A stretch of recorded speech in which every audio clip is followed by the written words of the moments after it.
नमस्कार, आप लोग ऑल इंडिया स्टडी में स्वागत है। आइए आज हम यूपी टेट का हिंदी व्याकरण पढ़ेंगे। ये टॉपिक है संज्ञा। तो आइए संज्ञा का प्रश्न नंबर 1 देखेंगे। उससे पहले कुछ महत्वपूर्ण टिप्स जान लेते हैं ताकि आपको जब क्वेश्चन हल करेंगे तो एकदम आसान लगेगा, ठीक ना। देखिए, अगर व्यक्तिवाचक संज्ञा रहेगी तो वह क्या होता है कि जो दुनिया में अकेला हो, जैसे नाम क्या होता है, अकेला होता है। जैसे राम हुआ, श्याम हुआ, मोहन हुआ, एक ही होगा ना।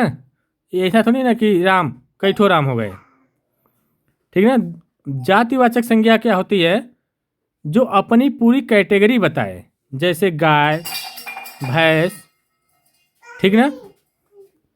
तो वो जातिवाचक संज्ञा होगी, ठीक है। भाववाचक संज्ञा क्या होती है, जिसे सिर्फ महसूस किया जा सके। और क्या होता है, प्रत्यय वाले शब्द, जैसे ता, पन, ई, तो, जैसे बचपन, मधुरता, भाषाई, ठीक ना, ये सब। और आगे देख लेते हैं। समूहवाचक क्या होता है, जो भीड़ या कलेक्शन दिखाए, जैसे team, India team, Pakistan team, सभा, ये सब क्या है, समूहवाचक है। द्रव्यवाचक ठोस, तरल, धातु और गैस, ये सब आते हैं द्रव्यवाचक में, ठीक ना। तो आइए हम लोग प्रश्न नंबर 1 देखते हैं। अब टिप्स जो बता दिए, इससे हर क्वेश्चन आसान लगेगा, ठीक है। प्रश्न नंबर 1 है, गांधी जी अपने समय के कृष्ण थे। रेखांकित शब्द में संज्ञा है। कह रहे गांधी जी अपने समय के कृष्ण थे। कृष्ण क्या है बताइए। कह रहे गांधी जी अपने समय के कृष्ण थे, ठीक ना। तो इसका मतलब है, देखिए, जब किसी व्यक्तिवाचक संज्ञा, गांधी जी व्यक्ति है, तो व्यक्तिवाचक संज्ञा का अगर गुणों का प्रयोग, ठीक ना, गुणों का जो प्रयोग है वह किसी तुलना के लिए किया जाता है, तब वह क्या हो जाता है, व्यक्तिवाचक संज्ञा जातिवाचक संज्ञा में बदल जाती है, ठीक ना।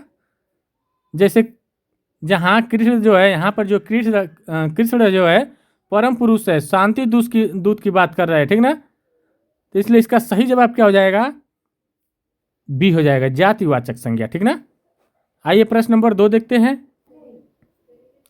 निम्नलिखित में से कौन सा शब्द समूहवाचक संज्ञा नहीं है। देखिए, समूहवाचक संज्ञा कराए नहीं है। पुंज, वर्ग, अधिकारी, संघ। देखिए यहाँ पर क्या होता है, पुंज क्या है, प्रकाश का समूह। जो किरण आती है ना, प्रकाश के समूह होती है, जिसमें 7 रंग होते हैं, ठीक ना। तो ये क्या हो गया, समूहवाचक हो गया, ठीक ना। और वर्ग, वर्ग क्या है, लोगों का समूह। जैसे वर्ग ऐसे हो सकता है ना, तो ये भी, या लोगों का समूह किस समूह के है, किस कैटेगरी के है, ठीक ना। संघ, संघ में कई लोग आ जाएंगे, कई संघ मिला होता है ना संघ। जैसे कोई संघ बना होता है, उसमें बहुत लोग होते हैं, ठीक ना। जो अधिकारी है, यह जो है जातिवाचक संज्ञा, समूहवाचक संज्ञा नहीं है, ठीक ना। तो इसका सही जवाब क्या हो जाएगा, ऑप्शन नंबर सी हो जाएगा, ठीक। यहाँ पर नहीं पूछा है ना, इसलिए ये ऑप्शन नंबर सी करेक्ट हो जाएगा। आइए प्रश्न नंबर 3 देखते हैं। व्युत्पत्ति के आधार पर संज्ञा के कितने भेद होते हैं बताइए। व्युत्पत्ति के आधार पर संज्ञा के 3 भेद होते हैं। कितने, 3 भेद। कौन कौन से, रूढ़ और यौगिक और योग रूढ़, ठीक ना।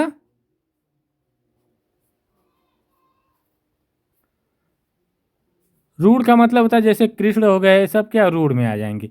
यौगिक जैसे पाठशाला, योग रूढ़ जैसे जलज, ठीक ना, ये सब होता है। आइए प्रश्न नंबर 4 देखेंगे।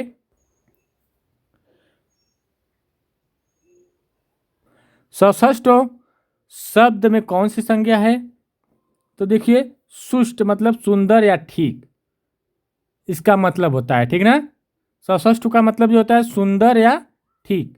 जब सुंदर या ठीक की बात आ जाएगी तो कौन सी संज्ञा हो जाएगी, भाव प्रकट हो रहा है ना, तो ये हो जाएगी भाववाचक संज्ञा, ठीक ना। आइए प्रश्न नंबर 4 देखेंगे। 5 है, 5 चौथा हो गया ना। स्त्रीत्व शब्द में कौन सी संज्ञा होगी? अभी हम बताए पन आ जाए, ठीक ना, प्रत्यय कोई आ जाए, तो आ जाए, ठीक ना, तो कौन सी संज्ञा होगी? भाववाचक संज्ञा होगी, ठीक ना। तो इसका सही जवाब हो जाएगा ऑप्शन नंबर सी। आइए प्रश्न नंबर 6 देखेंगे। क्रियार्थक संज्ञा सदा किस रूप में रहती है? बताइए, जो क्रियार्थक संज्ञा जो है हमेशा किस रूप में रहती है? जो क्रिया वाली होती है, जैसे टहलना स्वास्थ्य के लिए अच्छा है। यहाँ जो टहलना क्या कहलाएगा? ये क्रिया है ना, तो वही होकर है कि जो क्रिया होती है वह जो संज्ञा होती है सदैव किस रूप में होती है? तो हमेशा वह एक पुल्लिंग होती है, ठीक है, एक वचन में होती है, पुल्लिंग होती है। तो इसका सही जवाब हो जाएगा एक वचन पुल्लिंग, ऑप्शन नंबर बी करेक्ट हो जाएगा। आइए प्रश्न नंबर 7 देखेंगे। निम्नलिखित में कौन सा शब्द संज्ञा है? कौन सा शब्द संज्ञा है? उचित, अनुचित, औचित्य, अनुचितापूर्ण, अनुचितपूर्ण, ठीक ना। तो बताइए संज्ञा कौन सी है? देखिए, उचित जो है यह तो विशेषण है, औचित्य जो है यह भाववाचक है, ठीक ना। औचित्य जो है यह क्या है? भाववाचक है। औचित्य जो है भाववाचक है, ठीक ना। और पूछा क्या है? संज्ञा कौन है? भाववाचक संज्ञा। तो इसका सही जवाब क्या हो जाएगा? यही हो जाएगा औचित्य। औचित्य भाववाचक संज्ञा है, ठीक ना, ये तो विशेषण है, ठीक। आइए प्रश्न नंबर 8 देखते हैं। इसका सही जवाब ऑप्शन नंबर सी हो जाएगा। राज्यपाल में कौन सी संज्ञा है? देखिए, राज्यपाल, राज्यपाल कितने होते हैं? एक प्रदेश के एक ही होते हैं, ये जाति है, ठीक ना। राज्यपाल खाली कह देंगे तो बहुत से राज्यपाल हैं ना भारत में, 28 राज्यपाल, ध्यान रहे, ठीक ना। तो इसलिए यह क्या हो जाएगी? जातिवाचक संज्ञा हो जाएगी। तो ऑप्शन नंबर बी करेक्ट हो जाएगा। जैसे प्रधानमंत्री का दिया जाए तो वो भी जातिवाचक हो जाएगा, राष्ट्रपति का दिया जाएगा तो वो भी जातिवाचक हो जाएगा, शिक्षक का दिया जाएगा तो वो भी जातिवाचक हो जाएगा, वकील का दिया जाएगा तो भी जातिवाचक होगा, ठीक ना।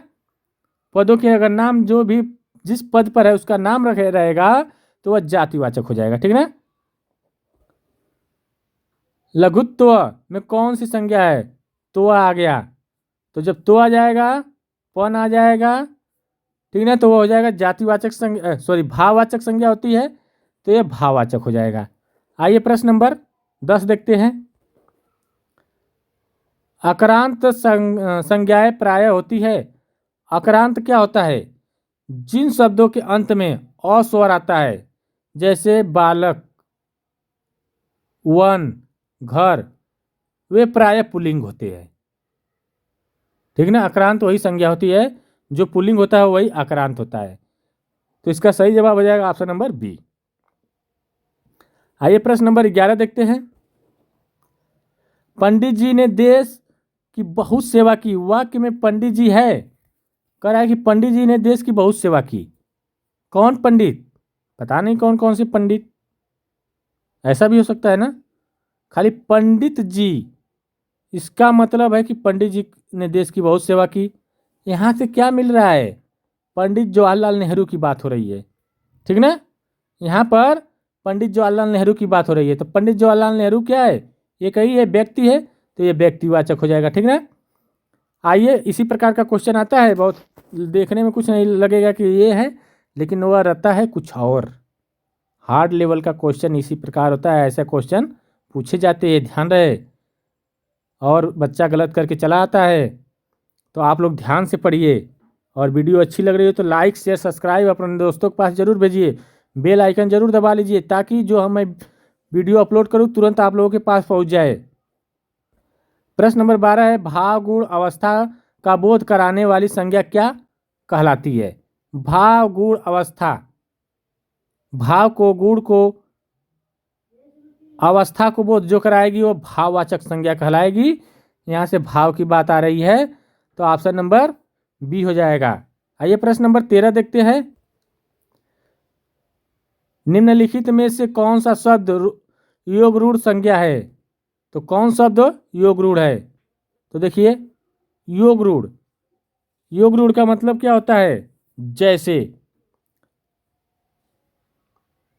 कि किसी का नाम हो, उसमें दो शब्द निकले, जैसे लंबोदर है, लंबा है उधर जिसका, लंबा है उधर जिसका, जिसका मतलब कोई अलग अर्थ निकले, तीसरा अर्थ निकले, जैसे गणेश जी, क्या ये रूढ़ है, ठीक ना? और अंत में दोनों मिलेगा तो योग रूढ़ हो जाएगा। तो लंबोदर क्या है? ये योग रूढ़ है, ठीक ना?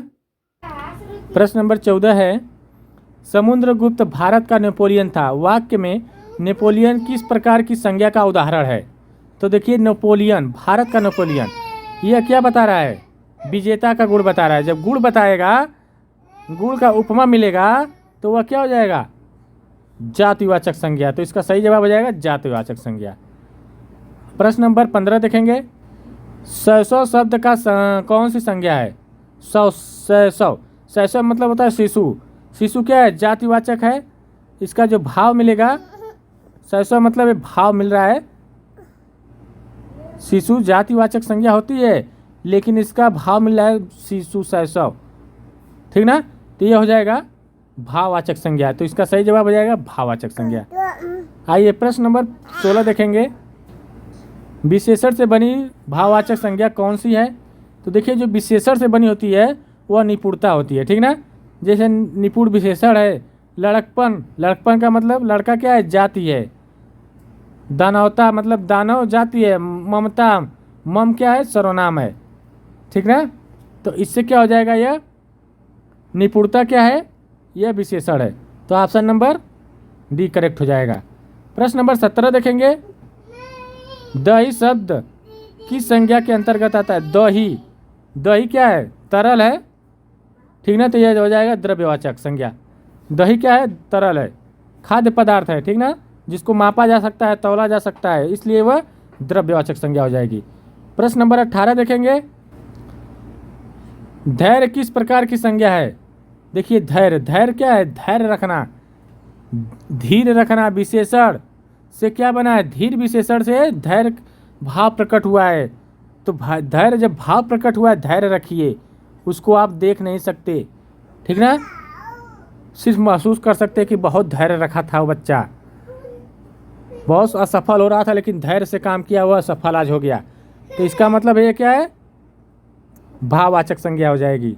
आइए प्रश्न नंबर 19 देखते हैं, निम्नलिखित में कौन सा शब्द हमेशा बहुवचन में प्रयोग नहीं होता है, अर्थात संज्ञा का वचन परिवर्तन संभव है? तो कौन सा होता है? जो सेना होता है, सेना का बहुवचन नहीं होता है, सेना का सेनाएं नहीं होगा, भारतीय सेनाएं, ऐसा नहीं कोई बोलता है, सेना का सेना ही होता है, ठीक ना? आइए प्रश्न नंबर अगला देखते हैं, प्रश्न नंबर 20 है, वह जो आज का हरिश्चंद्र है, इसमें हरिश्चंद्र क्या है? हरिश्चंद्र, इसका मतलब ईमानदार की बात हो रही है। तो ईमानदार बहुत लोग हो सकते हैं, हरिश्चंद्र की जी क्या थे? ईमानदार थे, ठीक ना? आज सभी लोग हरिश्चंद्र नहीं बन सकते हैं, तो इसलिए जातिवाचक संज्ञा हो जाएगी। आइए प्रश्न नंबर 21 देखेंगे, सर्वनाम से निर्मित भाववाचक संज्ञा है।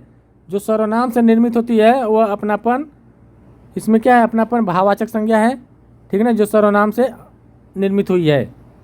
आइए प्रश्न नंबर अगला देखते हैं 22, गुच्छा, पुंज, श्रृंखला, ये शब्द किस संज्ञा के उदाहरण है? देखिए, गुच्छा मतलब बहुत समूह में आएगा, पुंज मतलब जो प्रकाश की किरण होती है, श्रृंखला मतलब बहुत से श्रृंखलाएं, ठीक ना? तो इसलिए क्या हो जाएगा? समूह की बात है, तो समूहवाचक। आइए प्रश्न नंबर 23 देखेंगे, पशुता शब्द का संज्ञा भेद क्या है? पशुता, पशुता मतलब ता आ गया तो भाववाचक आ जाए, ता आ जाए, पन आ जाए, ठीक ना? तो आ जाए तो भाववाचक होगा, तो ये भाववाचक है, ठीक। आइए प्रश्न नंबर 24 देखते हैं, क्रिया से बनी भाववाचक संज्ञा पहचानिए। लड़ाई, पंडित्य, कालिमा, लघुता। लड़ाई क्या है? लड़ाई जो है क्रिया से बनी हुई है, लड़ना से बना है लड़ाई। आइए प्रश्न नंबर 25 देखते हैं। प्रश्न नंबर 25 है, बुद्धि किस प्रकार की संज्ञा है? तो देखिए बुद्धि, बुद्धि को देखा नहीं जा सकता है, ठीक ना। महसूस सिर्फ किया जा सकता है कि वो बहुत बुद्धिमान है, हमें बुद्धि है, हम ये काम कर लेंगे, तो इसका मतलब महसूस कर सकते हैं, तो यह कौन सी हो जाएगी? भाववाचक संज्ञा हो जाएगी, ठीक ना। आइए प्रश्न नंबर 26 देखते हैं। द्रव्यवाचक संज्ञा शराब से बनी जातिवाचक संज्ञा का क्या होगी? जो शराब से बनी है तो क्या हो जाएगा? द्रव्यवाचक संज्ञा शराब का शराबी होगा, तो ऑप्शन नंबर बी हो जाएगा करेक्ट। आइए प्रश्न नंबर 27 देखते हैं। कोयले की खान में कोयला संज्ञा है, कोयला क्या है? ये क्या है? द्रव्यवाचक संज्ञा हो जाएगा, ठीक ना। आइए प्रश्न नंबर 28। मानवता शब्द में मूल संज्ञा कौन सी है? मानवता, तो मानव जो है, मानव इसका मूल संज्ञा है। ता लग गया है, तो जब ता लगा है तो ये कौन सी संज्ञा हो गई? अगर ता लगा है तो ये कौन सी संज्ञा है? भाववाचक, ठीक ना। लेकिन मानवता का मूल शब्द पूछा है संज्ञा, तो मानव। प्रश्न नंबर 29 है। उड़ान शब्द संज्ञा के किस भेद में आता है? उड़ान, तो जब उड़ान की बात आ रही है तो ये क्या हो जाएगा? भाववाचक, वो उड़ रहा है, भाव हो जाएगा, ठीक ना। आइए प्रश्न नंबर 30 अंतिम क्वेश्चन देखेंगे। क्षेत्र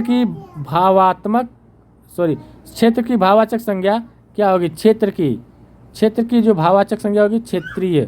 क्षेत्रीय ऑप्शन नंबर 1 करेक्ट हो जाएगा। देखिए वीडियो अच्छी लगी हो चैनल को लाइक शेयर सब्सक्राइब करिए, बेल आइकन जरूर दबाइए। अब मिलते हैं अगले वीडियो में, तब तक के लिए नमस्कार।